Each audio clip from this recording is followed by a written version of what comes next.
السلام عليكم ورحمة الله تعالى وبركاته. كتعاني من الكحة المزمنة أو السعال الحاد، عندك ضيق في التنفس، عييتي ما تشربي في الأدوية، حتى شي دواء ما وافقك، كتعاني من نزلات البرد الحادة، كتعاني من الزكام. غنشارك معاك العلاج السحري للسعال الحاد أو الكحة المزمنة أو للزكام أو ضيق التنفس. اللي كتعاني من كل هاد المشاكل، عندي ليك اليوم هاد الوصفة اللي غتهنيك من هاد المرض. بغيتو الناس اللي كتعاني من هاد المشكل، كنتمنى ديروا لايك الفيديو، تبارطاجيوه مع الناس باش يوصل لهم هاد الفيديو هذا، او تشاركوه معهم بالنسبه للناس اللي كتعرفوهم عندهم هاد المشكل هذا. ما عليك غير تضغط على زر لايك باش يوصل للناس وبالبارطاج. فهاد الوصفه ديال اليوم غادي نستعملوا فيها القشور ديال الباربه، اللي غادي يهنيونا من الكحه المزمنه او لا السعال الحاد. فهاد الوصفه اليوم غادي ترحموني عليها وغادي تشكروا لي عليها بزاف، يعني غادي تهنيكم من هاد المشكل هذا اللي كيكون يعني في وقيته البرد، الناس كيعانيو منه بزاف. فغادي نشدو القشور ديال الباربه من بعد ما غسلناها مزيان، يعني القشور ديالها راكم عارفين كيكون فيهم يعني الوسخ بزاف، فكنغسلوها مزيان وكنقيوها مزيان عاد باش كناخدو القشور ديالها باش كنطبخو هاد الوصفه هذه يعني في الماء، وغادي نشربو الماء ديالها. فغادي نجيب واحد الكاسرونه اللي غادي ندير فيها هاد الوصفه هذه. فغادي ندير القشور ديال الباربه في الكاسرونه، وغادي نضيف عليهم المكونات اللي غادي ندير في هذه الوصفه هذه، اللي حتى هما يعني غنيين بالفوائد ديالهم وغادي يفيدونا في هذه الوصفه هذه. فمن بعد ما درت قشور ديال الباربه، فهنا غادي نزيد الحامض او الليمون كيف ما كيقولوا بعض الجهات. فغادي نضيف يعني 2 قطع كافيين لهذه الوصفه هذه. كوب واحد في اليوم يعني كافي بهذه الوصفه هذه اللي غادي ندير. يعني كناخد 2 قطع ديال الحامض، كنقطعهم وكنضيفهم في الوصفه ديالي باش غادي نطبخها فوق نار، يعني باش ناخد داك المحلول اللي غادي نشربوه كل يوم في هذه الحاله هذه ديال نزلات البرد اللي كتكون عندنا.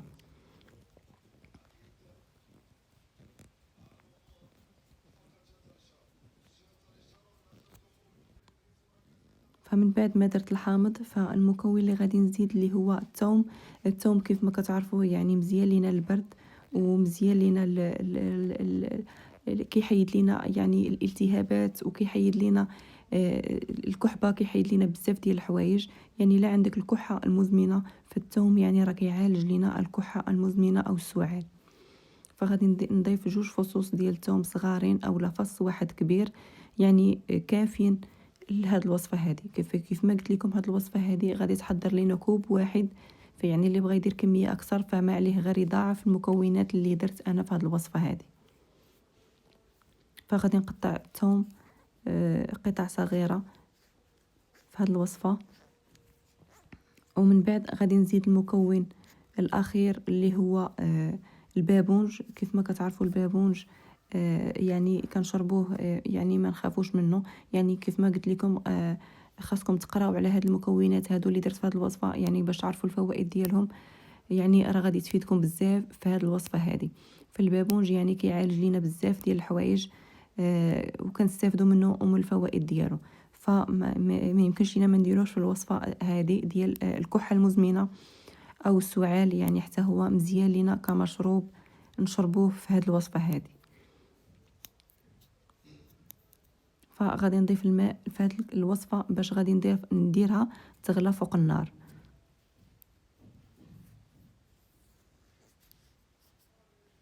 فيعني كاس ديال الماء اللي غادي ندير هو اللي غادي نستافد منه، هو اللي غادي نشرب يعني من بعد ما درت هاد المكونات هادو كاملين.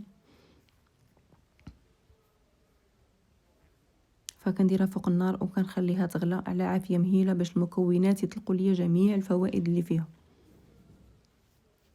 فهنا من بعد ما غلات لي الوصفه ديالي وطلقات لي جميع الفوائد في الماء، فغادي نحيدها من فوق النار، وغادي نجيب واحد صفاي فين غادي نصفي في هاد المكونات هادو كاملين باش غادي نشرب داك المحلول اللي كيف ما قلت لكم غادي يهنيكم من الكحه وغادي يهنيكم من السعال. فهنا من بعد ما حيدتها من فوق النار، فغادي نجيب واحد الكأس باش غادي نصفيها.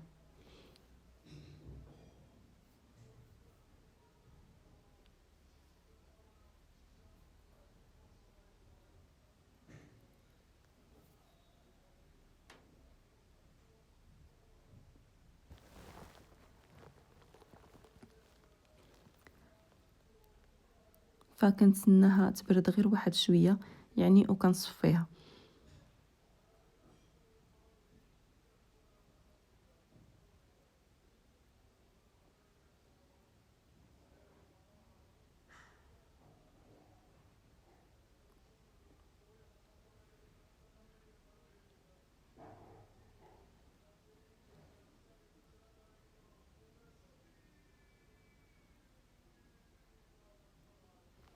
فكنسقطر داك المحلول مزيان يعني باش نستافد منه. فمن بعد ما كنصفيها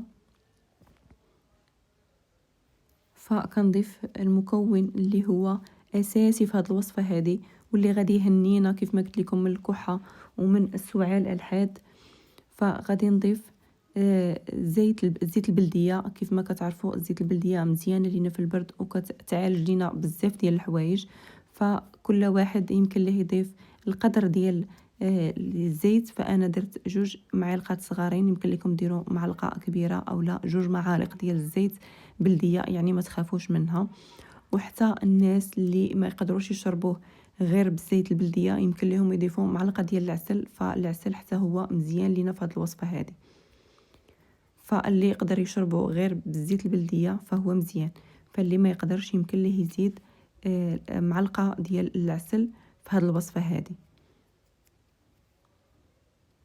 فكنتمنى الفيديو يعجبكم وكنتمنى ديروا لايك الفيديو باش يوصل لاكبر عدد من الناس اللي كتعاني من السعال الحاد وما كتعاني من الكحه. فهاد الوصفه ديال اليوم غادي تهنيكم من جميع المشاكل ديال الكحه والمشاكل اللي عندنا في الصدر ديالنا اولا الكحه المزمنه اللي كتكون يعني عايشه معنا في الصدر ديالنا. فهاد الوصفه غادي ترحموا لي الوالدين عليها. كنتمنى تجربوا هاد الوصفه هذه وتستافدوا منها وديروا لايك الفيديو كيف ما قلت لكم باش يوصل لاكبر عدد من الناس وجميع الناس يستافدوا من هذا الفيديو هذا. كيف ما شفتوا هذه هي الوصفه ديال اليوم. كنتمنى يعني تستافدوا منها وكنتمنى كل شيء يتشافى بهذا الفيديو هذا اللي حطيت. وتخليوا لي كومونتيرات على الفيديو ملي تجربوه. وشكرا.